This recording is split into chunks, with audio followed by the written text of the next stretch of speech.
I don't know what it is, but I can't seem to get myself a girlfriend. I thought things were going to change when Elaine started working in the sandwich shop. I knew she was flirting with me because she never charged me for extra black pudding. So I asked her out and she said yeah, and we started seeing each other for about 6 months. And to be honest with you, I thought she was it. You know, she was everything that I wanted, really. So I had these vouchers for these hotels. You could use them in like America and Middle East and stuff like that.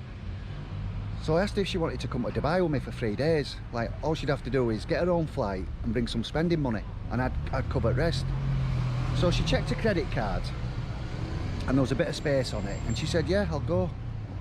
Fantastic. I mean, to be honest with you, I've not been looking forward to going on holiday as much for ages. So we got on plane and she sat by window, even though my name was not, I had window seat really, but I left it and we got to a hotel. And to be honest with you, Ibn Battuta, look it up, massive. The foyer is like a boutique shopping mall. So we got in there and sheiks are coming, giving us dates and chocolate and all that, and bellboy come, took us up to the room. Not seen out like it. Fantastic. Plasma TVs all over the place. There was even one in the toilet. I had a table, desk on it, and a desk table thing, coffee machine, bath that blows bubbles, all that sort of carry on. So Elaine cracked open the duty-free Lamborghini and she got a bath, and I rolled her some cigarettes, and I could tell that she knew I wasn't, you know, just a normal gadget who went in at a sandwich shop. But things started to go wrong when we got to the water park. I didn't like the look of this ride called the Kamikaze Tower, and I'd been avoiding it all day, but I'd run out of excuses in the end. You know, line's too big, or let's do it after dinner. I just, you know, she wanted to go on it, so I went up on it with her. I went up the steps, and it was about a mile high, and I don't like heights, me. I didn't even want to look down through gaps in steps.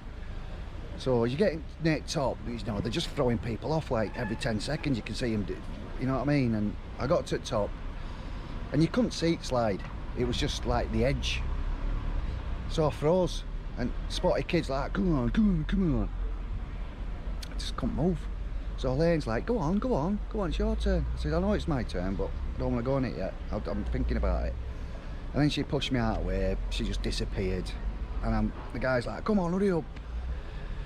So I just couldn't do it. And then somebody behind said, come on, you know, bed, hurry up and all that. And so I just went back down the steps, and, you know, people were sniggering and laughing at me, but I didn't care. If I didn't want, it's my holiday, I'll do what I want.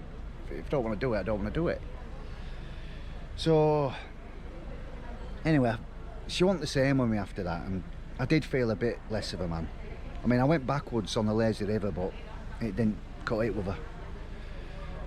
So the following day we'll buy this artificial beach thing, and I thought I'm gonna have to redeem something here, salvage something, because this is it's not looking good here.